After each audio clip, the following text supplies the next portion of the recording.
Hello dear students, welcome back to channel GS commerce classes. ये video में हम cover करने वाले हैं लिक्विडेशन ऑफ कंपनी।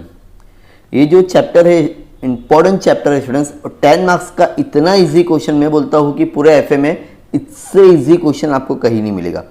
5 से 6 मिनट में मैं आपको बता दूँ कि आपको एग्जाम में 10 मार्क्स का क्वेश्चन अगर आता है तो कैसे सॉल्व करना है।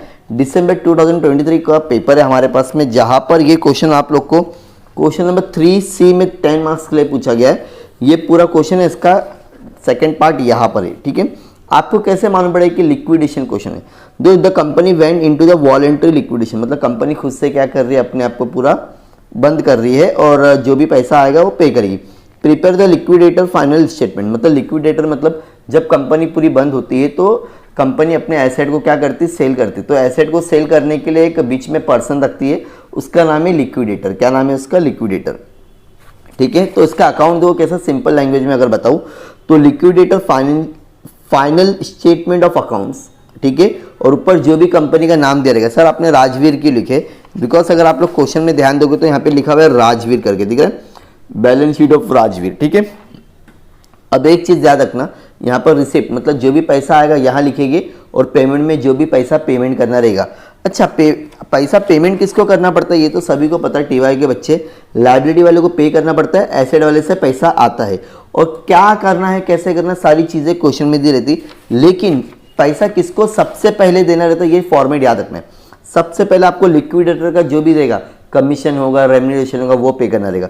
उसके बाद में आपको डिबेंचर को पे करना है। ठीक है, उसके बाद में आपको क्रेडिटर आता है। क्रेडिटर में सबसे पहले आता है प्रेफरेंशियल क्रेडिटर, क्या आता है, उसके बाद में अनसेक्योर्ड। ठीक है, उसके बाद में अगर लास्ट में पैसा बचे है तो किसको पे करेंगे आप लोग, प्रेफरेंशियल शेयर होल्डर और इक्विटी शेयर होल्डर। ये फॉर्मेट है, इसके हिसाब से आपको पेमेंट करना है। तो ये रहा आप लोग का क्वेश्चन। सबसे पहले अगर हम लोग ध्यान देंगे तो यहाँ पे लिखा है liquidation expenses and the liquidator remuneration, दोनों को पेमेंट करना है। तो याद रखना स्टूडेंट, सबसे पहले ना कोशिश करना किस पेमेंट में लिक्विडेटर रेम्यूनरेशन आना चाहिए, मतलब उसको पेमेंट कर रहे हैं, पगार, मतलब उसकी एक सैलरी देना पड़ेगा ना भाई, इसने मुझे इतना एक महीना तो लगा होगा ना पूरा सेल करने के लिए। तो लिक्विडेशन रेम्यूनरेशन क्वेश्चन में कितना दिया है, रेम्यूनरेशन का 30,000। सर 9,000 किसका दिया है, लिक्विडेशन एक्सपेंसेस है, तो इसको सेकंड लिखने का। ये दो समझ में आ गया। अब यहाँ लिखेंगे एसेट रियलाइज। अब देखोगे, अगर यहाँ पे देखो दिखा है fixed asset realise. Fixed asset realise अगर क्वेश्चन में अगर हम लोग आते हैं, ये एसेट होता है। फिक्स एसेट मतलब यहाँ पर दो चीजें, ये दोनों ना एसेट रियलाइज हो रहा है 10% ज्यादा से हो रहा है, मतलब ये 6 लाख है ना, तो मुझे इसका 10% और एक्स्ट्रा मिलेगा। ये मशीन 75,000 है ना, इसका मुझे एक्स्ट्रा मिलेगा। तो अब हम लोग इसको डायरेक्टली ना प्लस करके लिखेंगे। जैसा क्वेश्चन में कितना था, 6 लाख, तो 6 लाख दबाने का ऐसा। ठीक है, कैलकुलेटर आपको यूज करने मिलेगा, प्लस दबाने का स्टूडेंट्स, प्लस 10%। तो आपको जो भी अमाउंट मिलेगा आप लोग लिखोगे। ठीक है, तो ये दो समझ में आ गया आप लोग को। उसके बाद में क्वेश्चन में क्या बोला स्टूडेंट्स, करंट एसेट। अब करंट एसेट बचा क्या तुम्हारा, देखो करंट दो, प्रॉफिट एंड लॉस को ना कुछ भी नहीं करने का, याद रखना, प्रॉफिट एंड लॉस को कुछ नहीं करेंगे। करंट एसेट में बचा स्टॉक और डेटर्स। ठीक है, स्टॉक के बारे में ना कुछ बोला है, देखो जरा यहाँ पे ध्यान दोगे। Bank loan was secured by the pledge of stock, मतलब ये जो बैंक से मैंने जो लोन लिया था ना, जो बैंक से मैंने 12 लाख लिया ना, वो मैं ना स्टॉक गिरवी रख के लिया। तो स्टॉक बेच के जो पैसा आएगा ना, सबसे मुझे बैंक लोन वाले को देना पड़ेगा। स्टॉक और डेटर्स दोनों मेरे लिए करंट एसेट है, तो डेटर्स का भी हम लोग को 80% निकालना है। क्वेश्चन में क्लियरली दिया हुआ है, ये 80% से रियलाइज है। कितने परसेंट से हो रहा है, 80% से। तो डेटर्स की वैल्यू कितनी है, 3 लाख। तो 3 लाख इंटू 80% दबाने का आप लोग क्या करेंगे, 3 लाख इंटू 80%, तो आपको मिलेगा 2,40,000। समझ में आ गया। स्टॉक अलग से लिखेंगे 12,60,000। सर कैसे, यहाँ पर तो 15,75,000। स्टूडेंट्स ये भी क्या हुआ तुम्हारा 80%, तो 80% निकालोगे ना इसका, तो आपको 12,60,000 मिलेगा।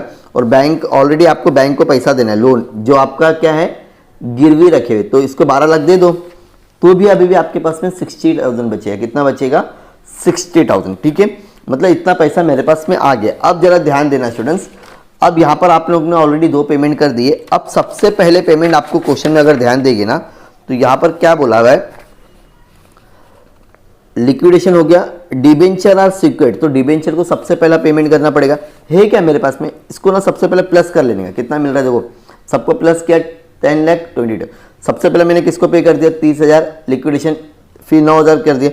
अभी मेरे पास में 10 है, क्या 10 में से ही मैं 3 लाख दे सकता हूँ, हाँ दे सकते हैं, चलो दे दिया मैंने, यहाँ पे लिख दिया 3 लाख। उसके बाद में भी 10 के बाद में 3 दे दिया तो मैं क्या और 30,000 दे सकते हो, ये इंटरेस्ट चलेगा।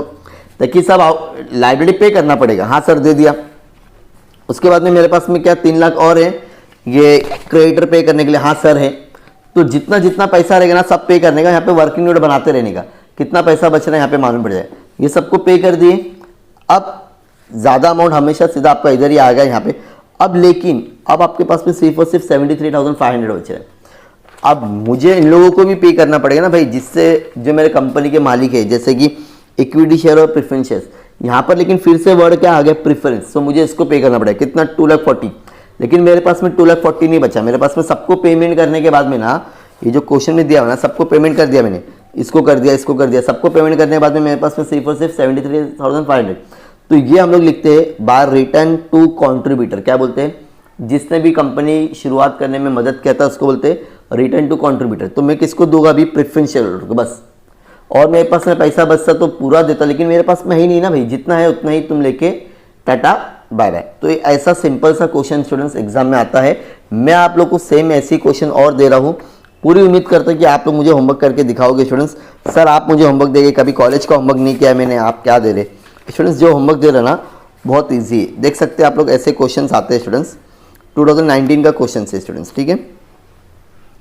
ये वाला आप लोग ट्राई करना आप लोग, ठीक है, एग्जाम का क्वेश्चन है। और 2023 का भी देख सकते हैं, स्क्रीनशॉट ले लीजिए आप लोग एक बार, ठीक है। और ये वाला भी क्वेश्चन ले लो फटाफट। ये एक इसमें से तो आपको ऑलरेडी मेरे यूट्यूब चैनल पे लाइव मैंने बताया था, तो देख सकते हो। ये सारे क्वेश्चंस आप लोग करके दिखाना मुझे, हाँ ठीक है। ज़्यादा से ज़्यादा स्टूडेंट्स के साथ में शेयर करना स्टूडेंट्स। और ये लिक्विडेशन का बहुत इजी क्वेश्चन आता है एग्जाम में, 10 मार्क्स से तो बहुत ईजी आएगा।